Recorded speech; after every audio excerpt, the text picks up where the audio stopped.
what I want to come to is, how is this system so effective? How come we've accepted it? And I see you young people saying, I'm going to be in business, I'll be an entrepreneur. What?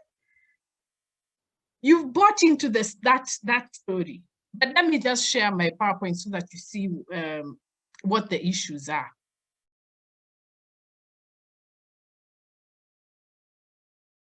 So how do we accept this story?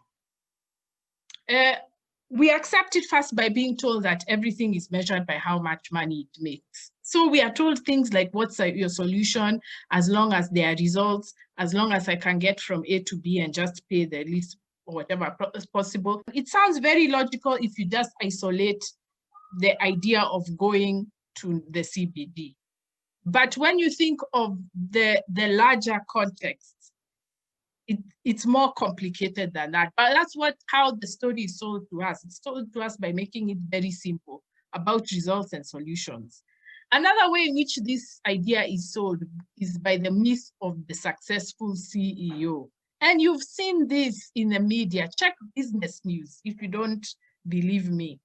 You're always getting some CEO being interviewed about how well he's doing, all the profits he's making, how the company moved from point A to point B. Then he's being asked what are the tips for having a successful company. Then he says some mishmash motivational talk about, oh, you have to value your workers, you have to what. But nobody ever goes to ask the workers, how did this company make so much money? Is it just on the leadership style of the boss? And you remember the picture that I showed you? Usually the CEO is usually never meets the workers. It's the middle management who are the spoon pressing against the workers with bureaucracy and low pay and, you know, longer working hours. So he's able to talk like that with no sense of guilt because somebody else is doing the other work. Then the other story you're told, which has been said so many times, just look at in any media house. There's an interview about this. You should not expect employment when you graduate. You're told, oh, you graduate, you are expecting things on a silver platter. You want employment as if employment is there for everyone. And of course, that divides you, all of you, to compete for the few places possible. But also it demeans you. Remember what I said, you can't work and demand better working conditions if your dignity is already battered. And that's what this story of not expecting employment does. It makes you feel small and useless, so that even when people are saying, I'm not employing you, you say, okay, it's because I didn't learn this unit in university. It's because this, no, it has nothing to do with us. Nothing. Then you're also told that all problems can be solved through entrepreneurship. So we are now even being told to tell you to take entrepreneurship courses while you're in campus so that when you come out, you'll be entrepreneurs. And you've bought. Anyway, I'll tell you what the problem with that story is. Then the other one I've already said, you're told education is so useless, you need additional training. And what happens? You go and work on internship without being paid. You give your sweat, your ideas, and you're not paid. In fact, it's you who pays your bills. So you're actually contributing financially to the company. But no, when you're told that Mwalimu one day teach you useless things, you say, okay, yes, that's true. Let me work for you for free for 6 months so that I can gain experience. And then the profits shoot up, and who goes to be interviewed on business news? It's a CEO whom you never met while you are working. And then there's a new vocabulary for this kind of nonsense. People are not called employees, you're called associates. People are not, you're told you things like you are your own boss now. When you're on a contractual employment, like I was saying, instead of being called a kibarua, you're told you're your own boss. Or you're called an independent contractor. So these taxi drivers are called independent contractors. You're going to see in one of the videos I'm going to share, some people were being told when they were joining a job, it was called a fulfillment center.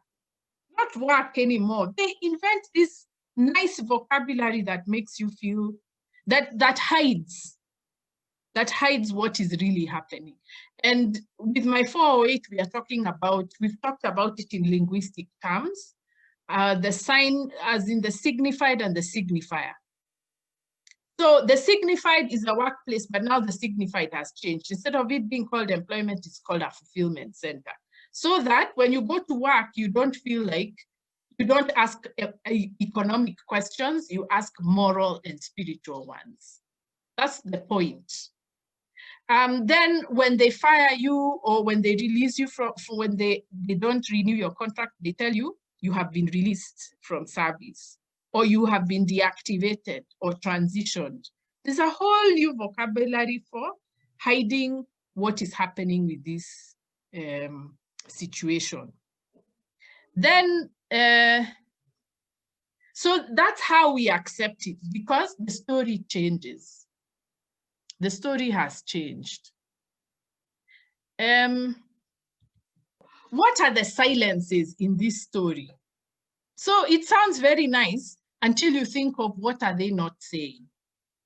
And one of the things they don't say is that you have bodily functions. You need to pee, you need to rest, you can get unwell, but you have a body that also determines how you work. You know, if you get sick, you can't take yourself to the workplace. And yet, so that's the point of the health benefits.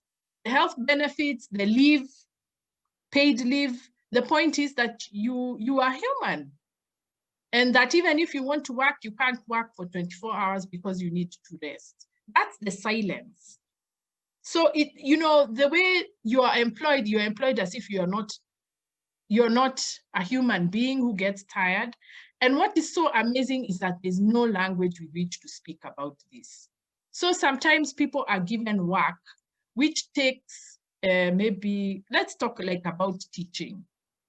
You know, if I'm a teacher, I have to prepare my notes, I have to think of my students, I have to grade work, but I'm told that I must have my exam results within 2 days. You know, that's how, you know, people are not thinking, I'm a teacher, I need to rest, my mind gets tired, I can't think all the time, you know, I need a break. All those things are not considered, and there's no language with which to talk about them. But you know, you've seen that I've written there, you need to pee. There are some workplaces where people are not even allowed to go to the loo because it's wasting company time. And you're going to see it in the videos that I'm going to show. And then they are deducted pay because they took too long in the bathroom. Then the other silence is that you have a mental and an emotional life. You know, it's not only your physical being that comes to the workplace, you're also emotional and you're also mental. You can't work for 8 straight hours a day, which is the insanity of our workspace these days. I go to work at 8 and leave at 5. That time I've done 3 hours in the traffic. I had to wake up at 5, do 3 hours in the traffic. Then at 5 p.m. I leave the office and have to do another 3 hours. You know, that the impact of that on your emotional life is not counted, and there's no language for talking about it at the workplace. The other silence is that you're working in a social environment beyond your control. So you can be told you must be here at 8 a.m., but you don't control the traffic.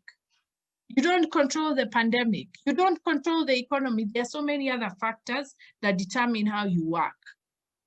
But there's a silence about that. It's not counted. So for example, if you're told you must charge someone 300 bob from Daystar to CBC, and there's traffic, it takes you 2 hours. That means you've earned 300 bob for 2 hours sitting in the vehicle. So, and that is an environment beyond your control. You also have family, you have kids. If your kid gets sick, that's not something that you can control. And you need a workplace that is flexible enough to take that into account. The other silence of neoliberalism is that life without stability is disorienting. The human mind cannot take too many changes too many times. So if you're working on 0-hour contract, as in you don't know whether you will have the job tomorrow or next year, it's disorienting because in fact, it's such a mental abuse because you're supposed to be thinking of the company in the long term, but you don't know if you'll be employed by them in the long term. And yet the company will expect you to deliver results as thinking of the long term. So there's a clash in your mind. It's mental abuse. And that makes people go insane, by the way. And then, which is the same thing I'm saying in the next point, that you can't work well without an idea of what will happen tomorrow. If you're not sure whether you'll be in that job tomorrow, you can't be emotionally committed. And then also there's a silence that work involves your emotions. So for example, when you think of teachers, doctors, you know, when we treat people or we teach people, we are dealing with human beings. So we have to emotionally relate to them. So the silence of neoliberalism is that it pretends we don't have to relate, that we can reduce our work to a number. It doesn't take into the account that when I'm relating with you students, I'm relating with human beings. You're not numbers or student numbers. You're more than that, and I have to teach you like you are human beings.